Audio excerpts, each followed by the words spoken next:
High দিয়ে দেন।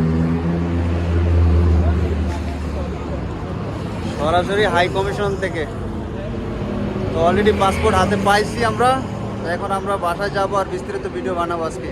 এই যে বড় ভাই ভিডিও দেখে বড় ভাইয়ের সাথে পরিচয় হয়ে গেছে।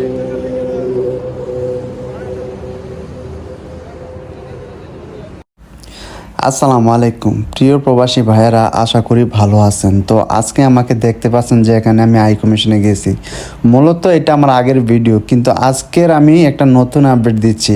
সেটা হচ্ছে আমার একজন ভিউয়ার্স, সম্মানিত ভিউয়ার্স, উনি আজকে সকালে হাই কমিশনে যায়। তো যাদের 12 সিরিয়াল নাম্বারটা ছিল, মানে 11 নাম্বার সিরিয়াল নাম্বারে যারা ছিল অনেকেই পাসপোর্ট অলরেডি পেয়ে গেছে, আবার কিছু লোক পায় নাই।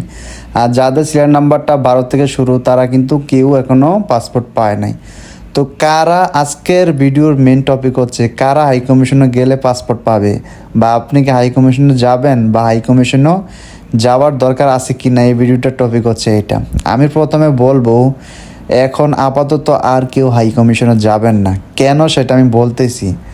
তো যারা দূর দূরান্ত থেকে অনেক কষ্ট করে ছুটি নিয়ে যারা হাই কমিশনে যাচ্ছেন, আসলে কিন্তু পাসপোর্ট পাচ্ছেন না।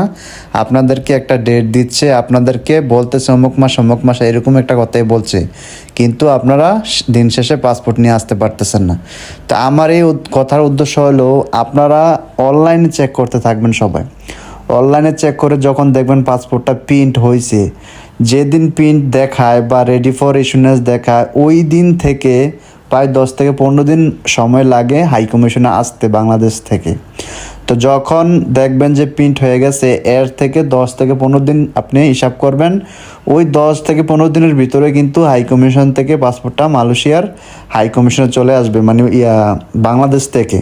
তো তখন আপনি কি করবেন, তখন আপনার হাই কমিশনে যাওয়ার প্রয়োজন। তখন কি করবেন, আপনি হাই কমিশনে যাবেন, হাই কমিশনে গিয়ে তারপরে পাসপোর্টটাকে রিসিভ করে নিয়ে আনবেন।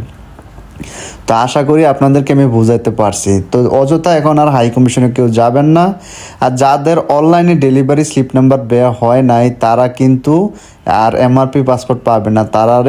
তাদেরকে বলা হচ্ছে তারা ই পাসপোর্ট করতে হবে। তাদেরকে যে ব্যাংক ড্রাফট অরিজিনাল কপিটা আছে, ওইটা দিয়ে বলে ই পাসপোর্ট অফিসে যাওয়ার জন্য ইএসকেলে।